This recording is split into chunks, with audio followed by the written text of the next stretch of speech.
Greetings from TB AIBD. Hello, this is Philomena Pragasam, and today I'm speaking with a very distinguished guest, His Excellency Roland Galharague, Ambassador of France to Malaysia. And His Excellency is not a new face in the diplomatic arena. He has been holding several positions, fostering international ties, diplomatic ties between France and several regions across the globe.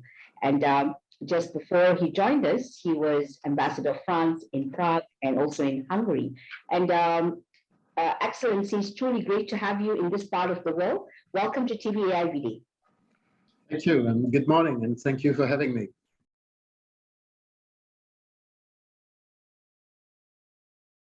Excellent. And you've been in the media quite a bit.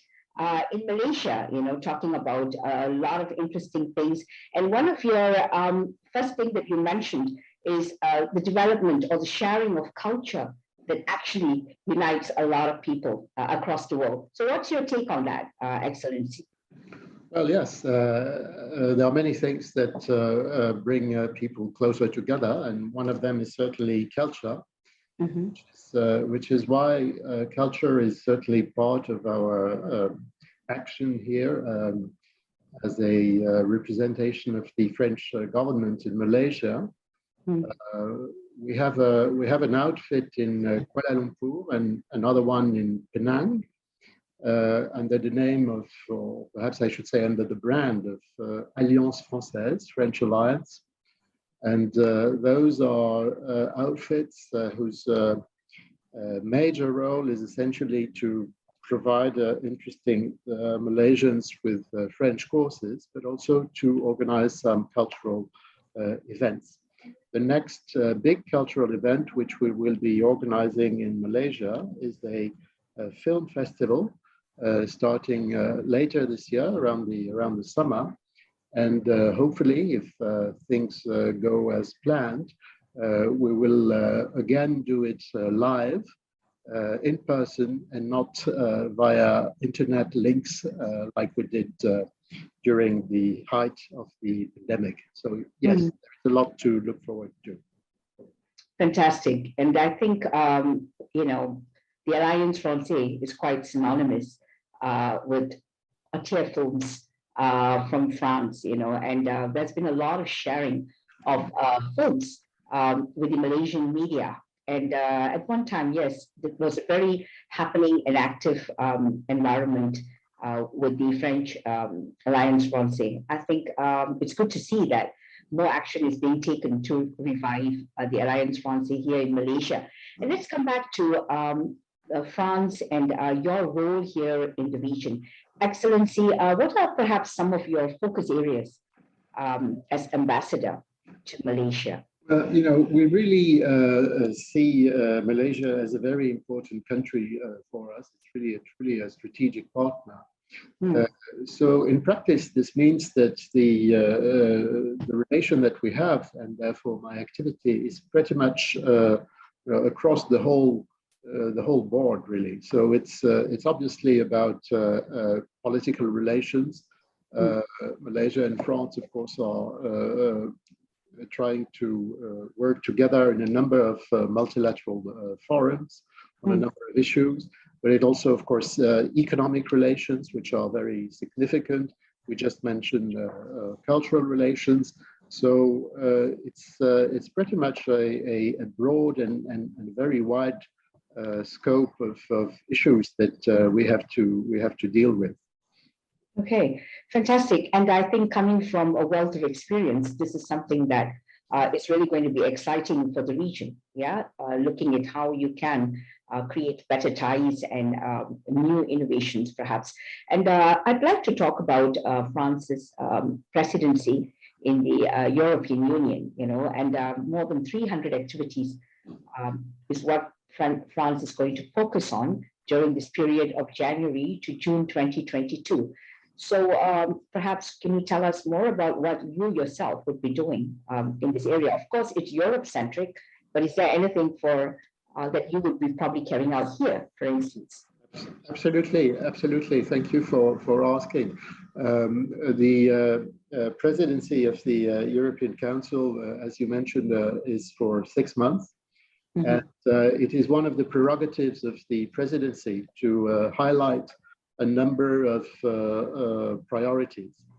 And interestingly, one of the priorities which France has chosen to highlight as the presidency is this region, the Indo-Pacific region. So in fact, we will be organizing a meeting in Paris pretty soon now. It's on the 22nd of February. And this meeting will be a gathering of all EU member states. So the 27 member states of the European Union on one side, and on the other side, countries from the Indo-Pacific region. Perhaps I should tell you what we mean exactly by the Indo-Pacific. Indo-Pacific, yes, yes, Excellency. This is a very wide region which stretches from the eastern shores of Africa to the western shores of America. So it's essentially the region which comprises the two oceans, the Indian Ocean and the Pacific Ocean. And why is it that we decided to put the emphasis on this region? Essentially because this is a region which we think is key to our world, both in terms of economic development. This is one of the major sources for potential growth. This is, of course, the region through which 40% of the trade with the EU is going through, but also it is a region where you have the most important challenges, both in terms of geopolitical tensions, but also in terms of challenges to the environment, climate change, biodiversity, etc. And our feeling, our analysis is that we and the region, we, the EU, and the region, and specifically ASEAN, which is really central to this region, and even more so Malaysia, which is central to ASEAN and to the region. We have a lot of things that we should be doing together in terms of cooperation. So this is a cooperation strategy that we are putting together with the objective of creating new partnerships, again, across the board, economic, connectivity, digital agenda, people-to-people links, trade, the environment, etc. And we hope that by creating this dense network of partnerships, we will be able to reduce the tensions, and we will be able to make sure that this region, the Indo-Pacific, stays open, stays inclusive, and stays essentially ruled by international law. So this is really a major ambition.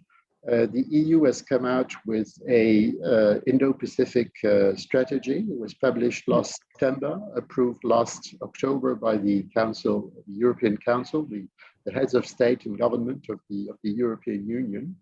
And we are now trying to start and implement this strategy, hence the meeting in February. So we are looking forward to a very active participation by Malaysia and, of course, all of the other countries from the region.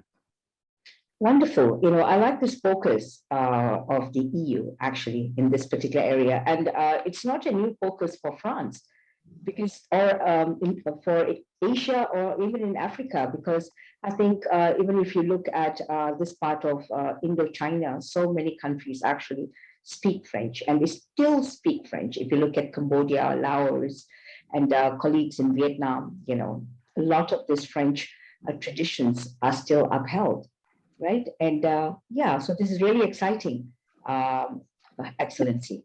If I may, yes, history has left quite a mark in the region, and you're right that there are a number of members of the French-speaking organization, La Francophonie, in this region. But moreover, I would like to point out we are also, as a nation, geography, we are also part of this region, right?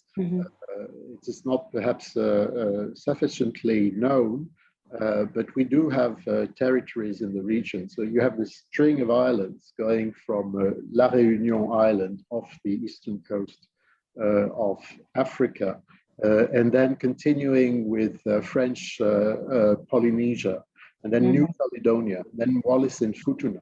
So altogether, 93% of our exclusive economic zone is in this region, in the Indo-Pacific. We have over 2 million citizens, French citizens, not expatriates, French citizens living in this region. And of course, a number of constant military deployments. So we feel we are part of the region, actually. Absolutely. And indeed we are. Indeed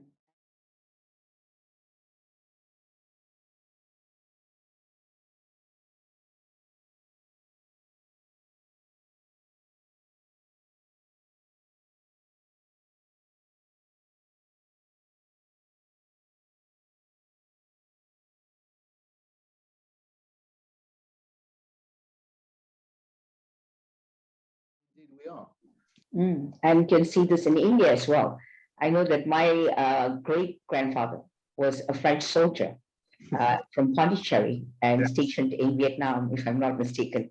So there you go, you know. So there's a lot of French cuisine that my family comes up with, but it's been Indianized a little bit. So a lot of interesting stories there, historically, as well as what the EU is trying to do.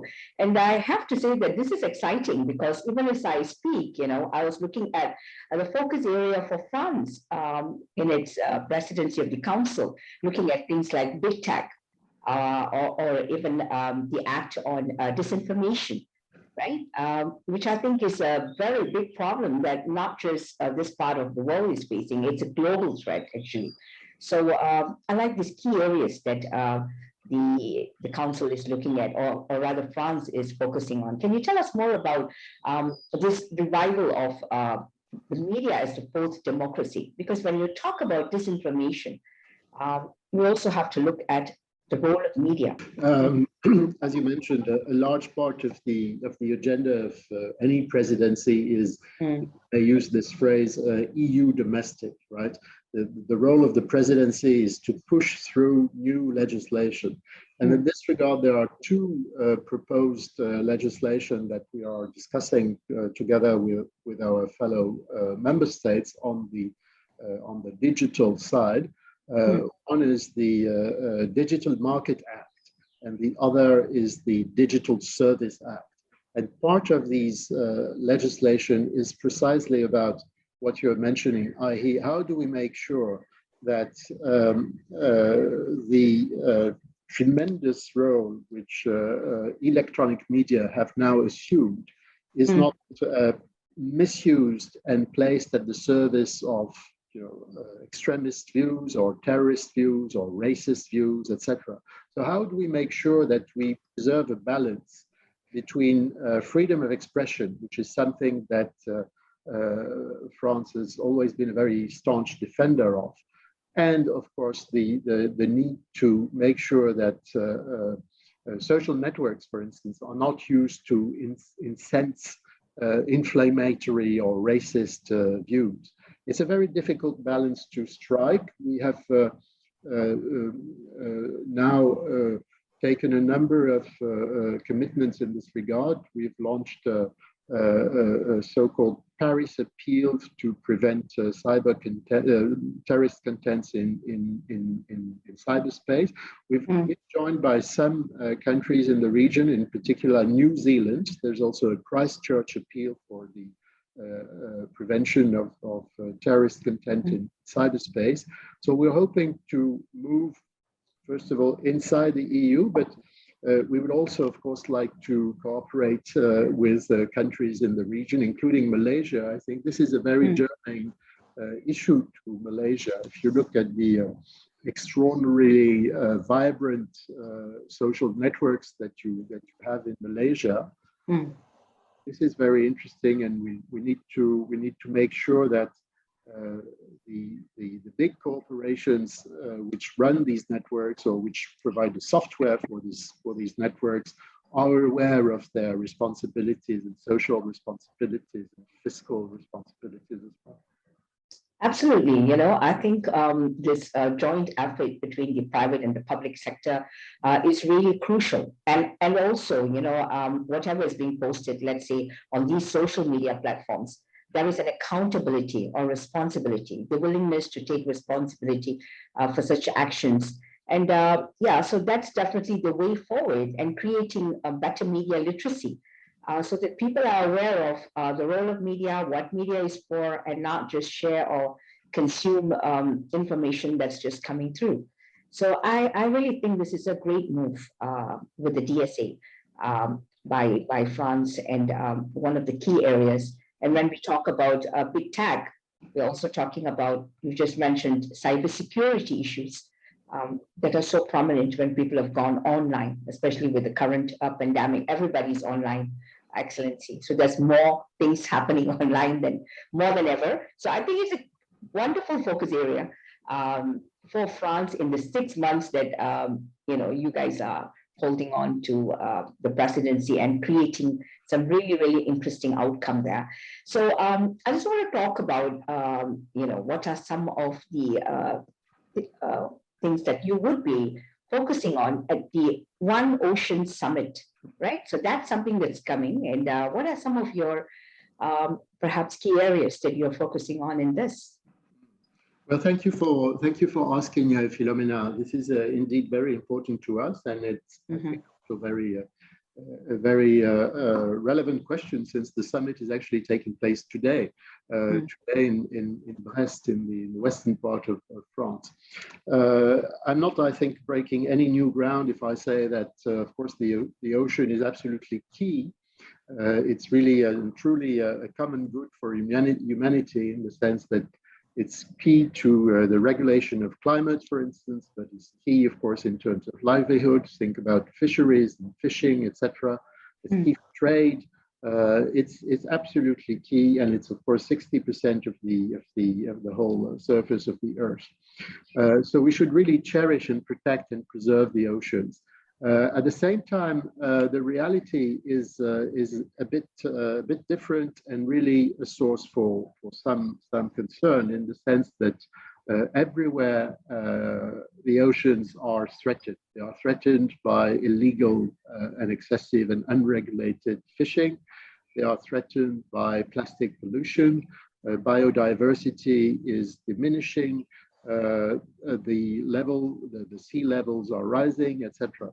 So the idea behind this summit, which is a first in Brest, is to replicate, if you want, the recipe which we have used in climate change negotiations with the One Planet Summit. And the idea really is to provide some more political impetus to a number of negotiations which we think are important to save the oceans. One of these negotiations is the negotiation of a legally binding instrument to fight plastic pollution.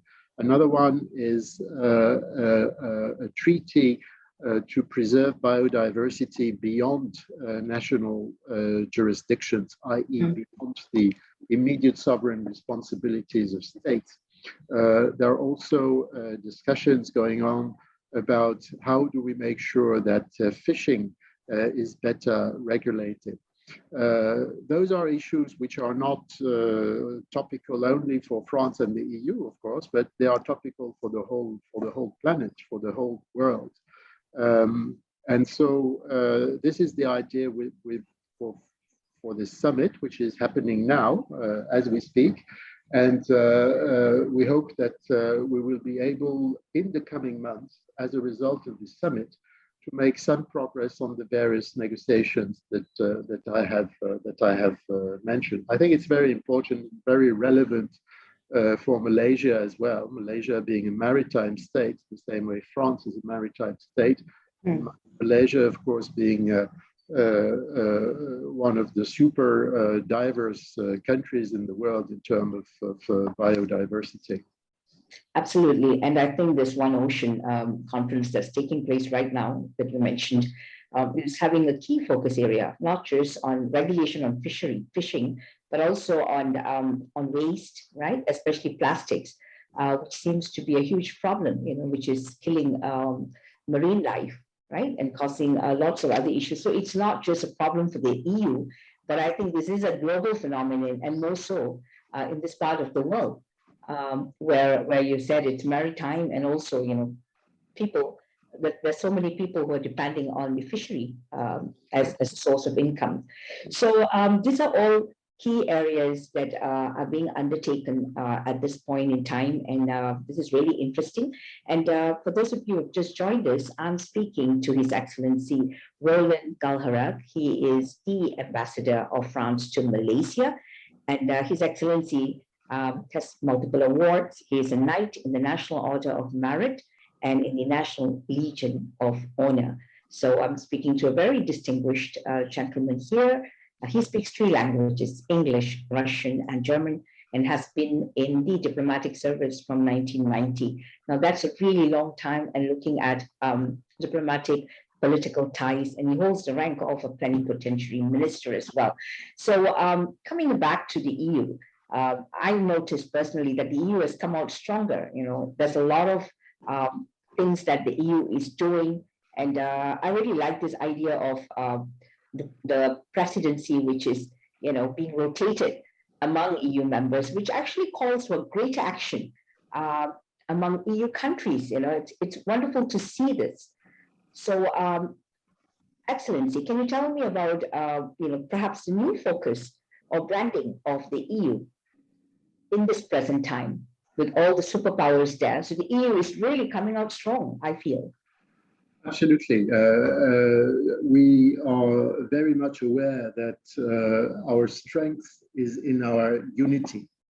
And I think it's not enough, perhaps well known, the level to which we have united as the EU in recent times. Just to give you one example, when the pandemic struck, we managed to negotiate the provision of vaccines as a bloc, as an entity.